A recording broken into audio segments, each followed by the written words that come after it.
গড়িয়া থেকে 33 কিলোমিটার পথ পেরিয়ে আমি পৌঁছে গেছি ক্যানিং। দাদা একটা ক্যানিং রিটার্ন।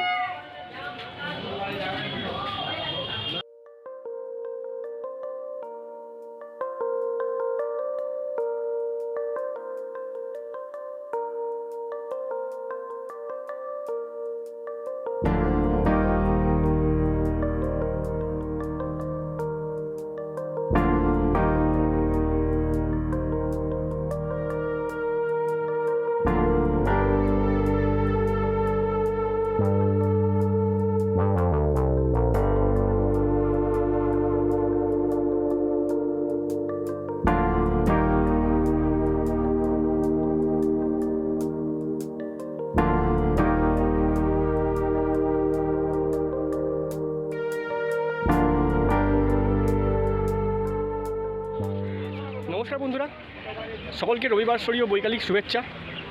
সারাদিন মেয়ের সঙ্গে সময় কাটানোর পর একটু ফুরসত মিলতে আমি বেরিয়ে পড়েছি রেল ভ্রমণে।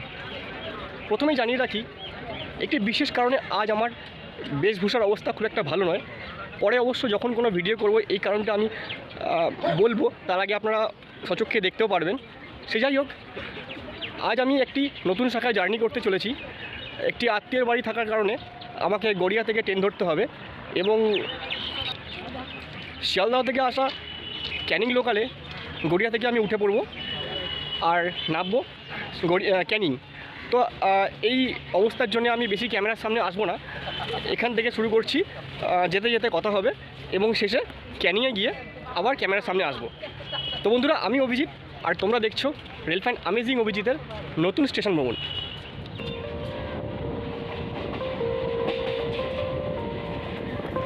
গড়িয়া থেকে উঠে পড়েছি ক্যানিং লোকালে। আসছে আজকের প্রথম হল স্টেশন নরেন্দ্রপুর।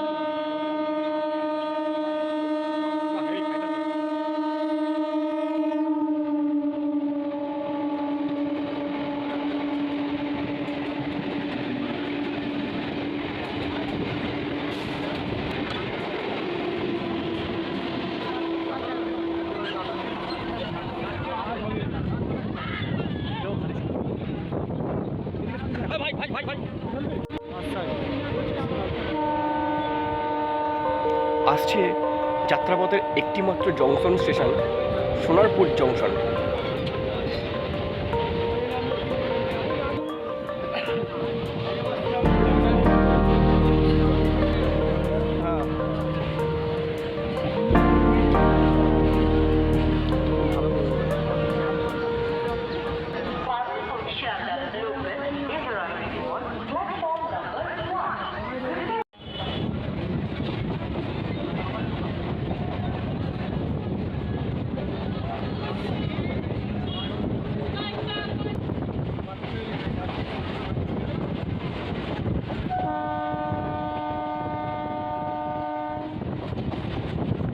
সোনারপুর থেকে ওই লাইনটা চলে গেল বারুইপুরের দিকে, আর আমরা চললাম ক্যানিংয়ের দিকে।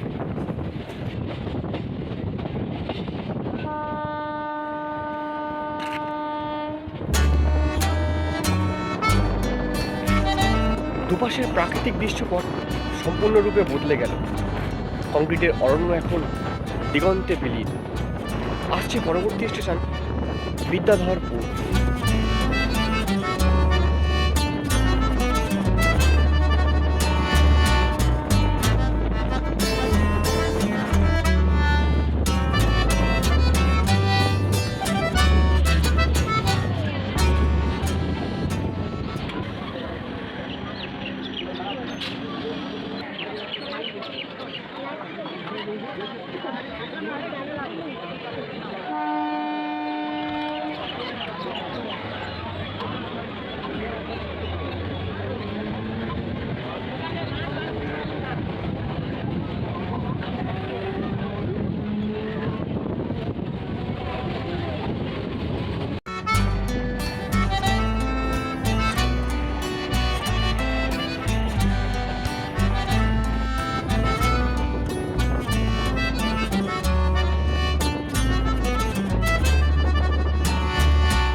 নদীমাতৃক দেশ ভারতবর্ষে নদ নদীর নামে বেশ কিছু স্টেশন দেখা যায়।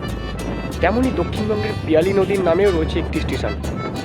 আসছে সেই স্টেশন পিয়ালি।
অস্তমিত সূর্য পশ্চিমান্তের আকাশে যেন এক মতো আবির ছড়িয়ে দিয়েছে। পরন্ত বিকালে এই রেল ভ্রমণ বেশ রমণীয় হয়ে উঠেছে। পেরিয়ে যাচ্ছে গাছগাছালির মাঝে ছোট ছোট পুকুর, জলাশয়। পেরিয়ে যাচ্ছে দক্ষিণবঙ্গের গ্রাম। এসে পড়েছে প্রকৃতির বুকে এক অনিন্দ সুন্দর স্টেশন গৌড়দহ।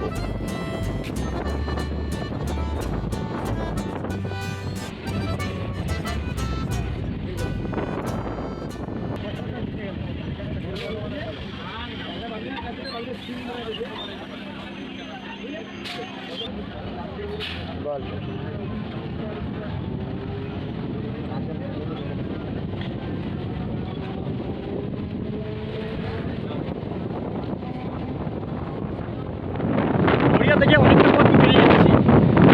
পেরিয়ে গেছে গৌড়দহ স্টেশন। আমার পিছনে যাদের মুখগুলো দেখা যাচ্ছে কাউকে চিনি না ঠিকই, তবে চলার পথে এরা আমাকে অনেকটা সাহায্য করছে, যার কারণে একটা সুন্দর ভিডিও আমি তৈরি করতে পারছি। তবে কতটা সুন্দরটা তোমরা কমেন্ট বক্সে আমাকে জানাবে। এই ভিডিওটা আমি এই কারণেই করলাম, কারণ যারা আমাকে এতটা সাহায্য করছে তাদেরকে এই ভিডিওটা রাখা আমার কাছে একটা বড় ব্যাপার। তো সঙ্গে থাকো তোমরা। আসছি পরবর্তী স্টেশন কি যেন, ঘুটিয়ারি শরীফ। আমরা ঘুটিয়ারি শরীফ পেরিয়ে গেছি। এরপর আসছে বেদবেরিয়া ঘোলা। ট্রেনটা একটা সুদৃশ্য বাঁক নিয়ে সেদিকেই এগিয়ে চলেছে। কি সুন্দর লাগছে, তাই না?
এরপর আসছে দক্ষিণবঙ্গের এক বিখ্যাত নদীর নামে নামাঙ্কিত স্টেশন, সে রূপবতী, মায়াবতী, চিরযৌবনা। সে বড়ই উতলা, তাই তো নাম তার মাতলা। মাতলা ক্যানিং শাখার সবচেয়ে সুন্দর স্টেশন। চোখে না দেখলে আপনি বিশ্বাসই করবেন না।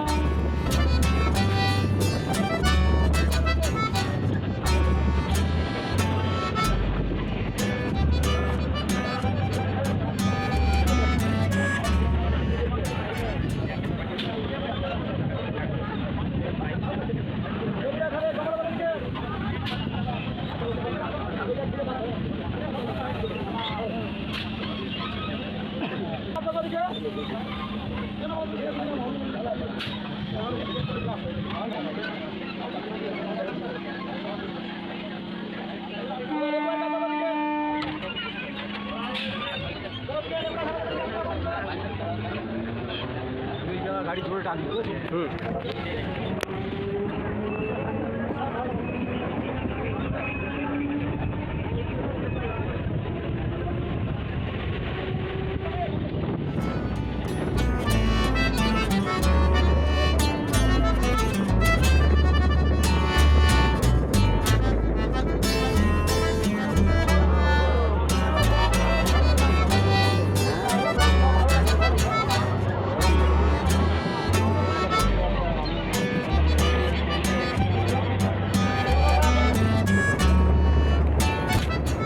রবিবাসরীয় অপরাহ্নের শেষে আকাশ পুরে আধার নেমে আসছে। একটু পরেই দিনের শেষ আলোটুকুও নিভে যাবে, রয়ে যাবে কিছু জীবন্ত স্মৃতি। ওই যে দেখা যাচ্ছে ক্যানিং স্টেশন।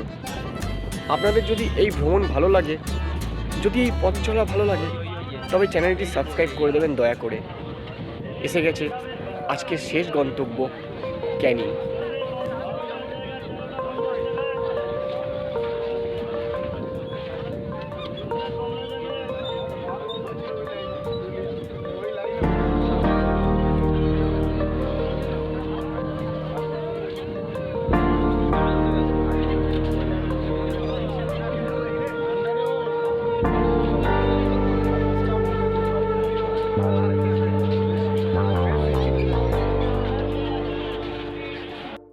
ক্যানিং পৌঁছাবো আর কিছু খাবো না, তাও কি আবার হয় নাকি? দাদা আলু মাখা কত করে? 10 টাকা 20 টাকা। একটা 10 টাকার দিন আলু মাখা।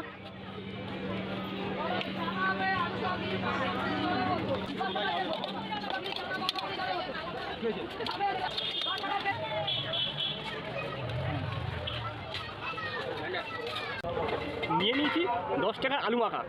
এবার এটা খেয়ে দেখার পালা।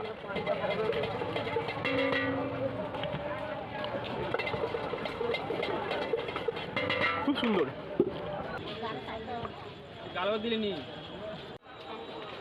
আলু মাখার পরে এবার চা।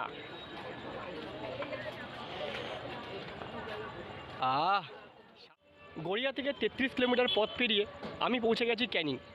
তো বন্ধুরা, কেমন লাগলো আজকের এই স্টেশন ভ্রমণ? ভালো লাগলে একটি লাইক ও নিজস্ব মতামত কমেন্টে জানাবেন। সেই সাথে আমার এই চ্যানেলটিকে সাবস্ক্রাইব করে দেওয়ার অনুরোধ রইল। সকলেই ভালো থাকুন, সুস্থ থাকুন, আর অবশ্যই দেখতে থাকুন ট্রেন ও স্টেশন ভ্রমণের সেরা কাহিনী।